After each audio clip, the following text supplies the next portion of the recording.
Good afternoon, everybody, and welcome to another Wednesday Westside Wellbeing with myself, Jamie from Coaches for Change. And what we are going to be doing today, we're going to be doing a 20 minutes body calisthenic workout. We're going to start with a leg portion, then we're going to work into the core, and then we're going to filter into the upper body. So we're going to do a little bit of mobilization here. I know we're a 20-minute session, so we're going to get a sort of a light warm up and use that to incorporate into the start of our session. So we're just going to open up and mobilize through the hips in that lateral plane. So we're going to open up the stance just outside shoulder width apart. Toes pointing out almost 45-degree angles, and from here you're just going to start working the hips from one side to the other. Don't worry about making these movements too large or too drastic. As we start to work through the repetitions, you'll find that you can start to get that little bit deeper into these movements as we bend into one knee and straighten out through the other leg. And again, feel free to push the hips backwards just so you can really work into the outside and the inside of those adductors and the hips and the glute minimus and the base of the glute. And we're just going to go for 4, for 3, for 2, and for 1. Nice. So keeping that stance, we're going to work straight into the legs, and we're just going to start going to half repetition and work our way all the way down. So keeping this stance, we're going to go into somewhat of a sumo squat. And to think about sinking the hips straight down towards the floor, bending into the knees, and then elevate back up. We're not taking it all the way down. We're just going to start to utilize this movement to get the blood flowing through the legs, warming up the adductors, the hamstrings and the quads. From here, we're going to start taking that a little bit lower. So see if you can start bringing the glutes and the hips down level with the knees. By all means, feel free to keep it there. If you want to start taking it that little bit lower, start to sink those hips as deep as you can and elevate up. Once we take it into this deep position from here, we need to start pulling the belly button back in towards the spine, so to speak, engaging those transverse abdominals. That's going to open up the base of the back and allow us just to work into the legs, primarily the quads and the adductors, a bit of hamstrings here as well. But again, by pulling the belly button in as we come out the base of that squat, that engages your transverse abdominals right in the base of the core. We're going to go for 3 more. For 3, for 2, and for 1. Lovely. So we're on nice in this upright position. Just really squeeze and engage the glutes for a moment. Bring the arms out to the side. Fold the head back. Take a nice open stretch through the chest. Swing the arms around a little bit and bring that stance back into hip width apart. From here, we're going to open up that stance just a little bit, and we're going to go into some standard squats from here. So you can take the arms out nice and wide or out in front of you, bring them into the center of the chest. From here again, what I want you to do is think about pushing your hips back as you lower the torso and the hips down at the same time. So really allow the hips to start to glide and push backwards, allowing you to create those right angles through the legs. And again, we're just going to start working that squat movement. Once you feel set and ready to, you can start taking it that little bit deeper as we did before. Again, really working through the hamstrings, the quads, the glutes here.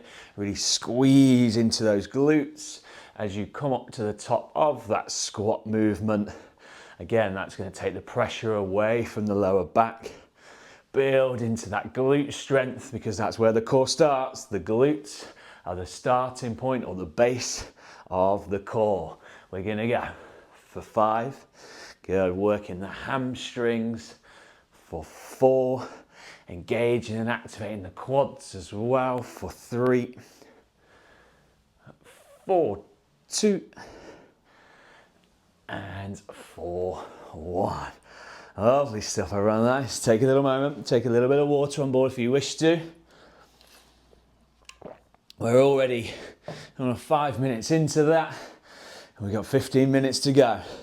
So from here, we're going to work a little alternate lunge so we can really utilize the hips, the knees, the ankles, get the calves engaged, working the quads and the hamstrings still. So I'm going to take a step towards the back of the mat. From here, I'm going to start right leg. So we're going to step that right foot out in front of us, sink down into the base of that lunge, pop yourself back up and switch it from left to right. And again, just find a rhythm.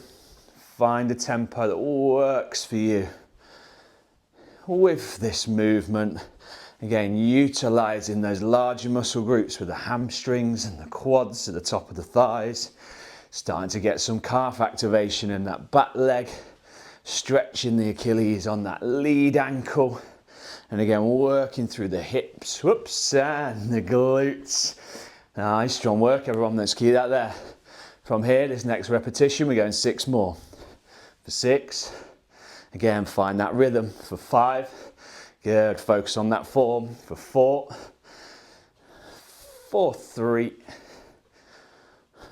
for 2, and for 1. Lovely stuff, everyone, nice. Take a little bit of a moment.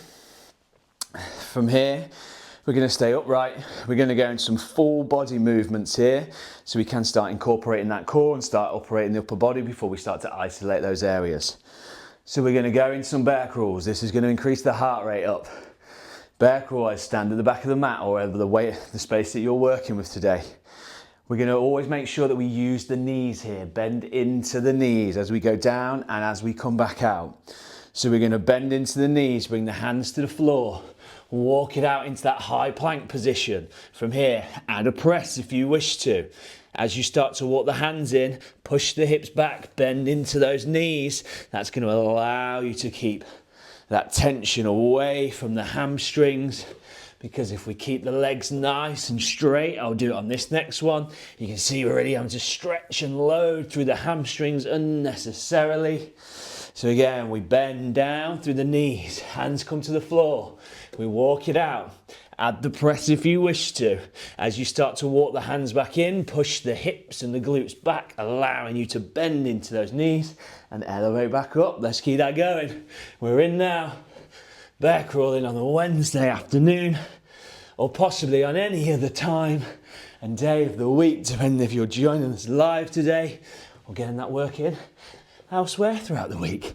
Nice, strong work, everyone. Let's keep that going. Really starting to utilize the chest, the triceps, the shoulders here. And again, mobilizing and working the core with that walk out and walk in. We got 2 more. Or we got 12 minutes and we could just bear crawl our way to the end. Not today. Not today. Lovely stuff. Stay with me, everyone. Last one. We walk it out. We press. We walk it back in, bending the knees, elevate and up. Woo! Good work, everyone. That should increase your heart rate. Let's take 30 seconds here before we go into our core sequence. Feel free to take a little bit of water on board if you need to catch that breath like myself for a moment. And again, it's quite chilly out there at the minute. Doing those bear crawls, you should definitely be warm by now. So we're going to start with some standing core exercises today.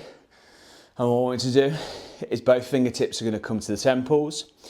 And we're basically going to go into a standing cycle crunch. So I'm going to start with my right knee. I'm going to lift the right knee, take the left elbow to that right knee. And then switching it from left to right. Really try and drive the knee up as high as you can. Try to keep the elbow as high as you can. Don't allow yourself to come down into it. I want to keep that torso nice and long. So that spine stay nice and elongated. And we can just work into the obliques, across the stomach wall, diagonally across those abdominal muscles. For 6 more. For 6, 5, for 4, for 3, for 2, and for 1. Oh, lovely stuff. Nice. Take a little moment. From here, we're going to take it down onto the mat. So we're coming down onto the knees. We're going to go in some knee lifts or knee dips from here. Again, we haven't got a platform to work the edge off, so we're just going to work from the ground up. Hands are going to come out in front of you underneath the shoulders. Make sure the shoulders and elbows and wrists are nice and aligned. Create a tabletop with your spine. Tuck the toes under, and all we're going to do here, you're just going to lift the knees and the hips up. So we pop the knees and the hips up, we drop them back down. We pop the knees and the hips up, we drop them back down. Quite a small movement here. This is really going to start to work into those transverse abdominals in the base of the core. Working into that center abdominal area as well. Arms and shoulders are engaged. Having to use the calves and the quads here as well. As you might notice, every time I rest the knees down, I elevate my head, really lengthen through that spine. If you want to increase this intensity here, don't allow the knees to touch the floor. Just sink them down, pop them up. Sink them down, pop them up. We're going to go for 5, 4, 4, 4, 3, 4, 2, and 4, 1. Lovely stuff, everyone. Nice. You're getting a little bit of a sweat on now. You should feel that right across the base of that core. So from here, we're going to use a pike movement used in Pilates, Reformer Pilates, gymnastics, diving. And we're going to add a little bit of movement into it so we can utilize that core and also utilize the arms and the hamstrings and the hips. So we're going to set the hands again. Shoulder width apart, maybe just outside shoulder width apart. You're going to bring it into that high plank position, so we're on the tiptoes. From here, you're going to start to walk the toes in towards the hands, keeping the legs nice and straight, so we get the stretch into the hamstrings. Lift up into the base of that core, walk it back down, squeeze the glutes, really important. Start to step and walk it forward, find that range, add a little pause, and then carefully start to walk it back down and squeeze the glutes. If this is burning into the shoulders after everything else we're doing, I'm going to give you a slight variation. If not, keep going with that high press. You can come onto the forearms from here. We can walk the toes up. We're not going to get as high. That head's going to come down towards the floor, and then we walk it down, squeeze the glutes. That's going to take some of the pressure away from the shoulders here. Nice. We're going to walk it down, squeeze the glutes. Last one. We walk the feet up, walk them back down, squeeze the glutes, and rest. Whew, take a little moment, everyone. Again, we applied quite a lot of work and load through the shoulders here, just going through the variety of movements we've been doing this afternoon. So we're going to still keep working into that core, but we're going to take the weight off the arms. So from here, wherever you're doing your workout today, lie yourself down onto the mat. Take 10 seconds or so. A few nice big inhales and exhales. When you're ready, lengthen the legs straight out in front of you. Arms can be down by the side, allow them to relax. They can be up by your side, wherever you can feel that most relief from the shoulders. They can be on top of the chest. From here, we're going single knee pull-ins. So we're going to pull the right knee in, extend it back out. Pull the left knee in and extend it back out. Nice and steady, nice and controlled. And again, you don't necessarily need to try and imprint the base of your back here into the floor, but you can pull your belly button back down towards the spine. That's naturally going to allow that curve in the back to reduce slightly. Again, if you want to increase the intensity of this movement, keep those legs hovering just above the floor and don't allow the heels to touch the ground. You can blend it between keeping the heels elevated, do a few repetitions that way. If you then need to rest the heels, go back to resting the heels. We're going to go 2 more on each side here for 2. And for 1 more on each side. Nice. From here, we're going to keep this movement going, but now we're going into double knees. So we pull both knees in, lengthen them back out. Pull both knees in and lengthen them back out. Again, the best way to increase the intensity here, if you wish to, is keep those heels hovering off the ground. See if you can keep your belly button pulled back or sink it and pull it back down towards the spine. We got 5 more. For 5. Nice, strong work, everyone. 4, 4. 4, 3, yeah, you should really be feeling this in the base of your core and your hips now. For 2, we've hit those transverse abdominals quite a lot this afternoon. For 1, and they tend to be the area that sit dormant in quite a lot of people. Lovely stuff. Everyone take a little moment, take a bit of water on board. I want you to sit yourself up just for a moment, and we're just going to stretch it out through the hamstrings and then contract into those hip flexors just to pull the tension in a little bit, which actually will reduce the tension. So we're going to slide the hands down the shins, reach towards the toes. If you can take hold of the toes, fantastic. Don't worry if not, just take that as low as you can. Don't worry about trying to hold the legs, just lengthen those arms out as far as you can. If you can take hold of the feet, again, feel free to do so. But when you do this, you tend to have a tendency to contract and lock into those quads. So really trying to allow the kneecaps to relax, allowing the quads to relax. So you can get that nice stretch down the back of the hamstrings, into the base of the back, and really lengthening through that back. 4, 5, 4, 3, 2, and 1. Release there. Carefully slide the glutes forwards, lie yourself down, bring the soles of the feet flat on the floor, several inches away from the base of the hips and the glute. We're going to lift the chin into the chest. Imagine like you're holding a peach in that gap. Hands are going to come down by the side, keeping them nice and tight. We're going to start working into those heel touches, so we can start working into the obliques again, just like we did in that standing cycle crunch. But this is going to put a little bit more emphasis into the obliques here, because we've deactivated the abdominal muscles a lot more. They're still there, they're still firing, but this puts the emphasis into those smaller oblique muscles that run down the rib cage and the side of the torso. Really try and think about rocking that rib cage and contracting the base down into the hip. So all that movement is coming through the obliques. It's not a drastic movement. We just keep it going from one side to the other. We're going to go for 6, 5, 4, 3, 2, and 1. Nice, reach the arms back behind you, lengthen the legs out in front of you, stretch out as long as you can. Take a few big nice breaths, because from here we're going to go into our upper body for the last few minutes. So carefully bring yourself onto the knees. On the mat or wherever you are working out today, we're going to go with a good old-fashioned push-up. So hands are going to come just outside shoulder width apart. You can bring it into that high plank position. From here, squeeze the glutes and start working that press up.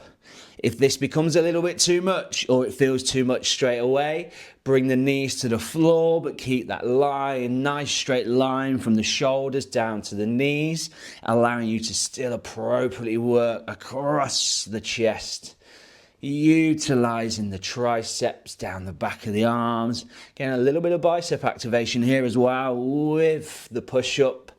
A little bit of activation into the rear delts, the rhomboids, the traps as well. We're going to go 5 more. For 5, for 4, for 3. Nice, strong work everyone. For 2, and for 1. Nice, sink the hips back down. Take a little moment. We're going straight into another press-up variation. Upper body today, we've fitted it in a few movements. But now we're really going to work some of those classic exercises to get into and activate that upper body. So from here, we're going close grip push-ups. So hands are going to come just underneath the shoulders. Allow the head or the chin to visually feel like it's in line with the front of your fingertips. You can come into that high plank position again. Squeeze the glutes. With this one, elbows are going to bend either side of that torso. So we're keeping it really nice and tight, working the right angles through the arms. Again, if that feels a little bit much, bring it down to the knees. Keep that nice long line from the shoulders down to the knees. You might need to reset the hands just a little bit to allow you to sink the elbows nice and deep. We're going 5 more. Last push for 5,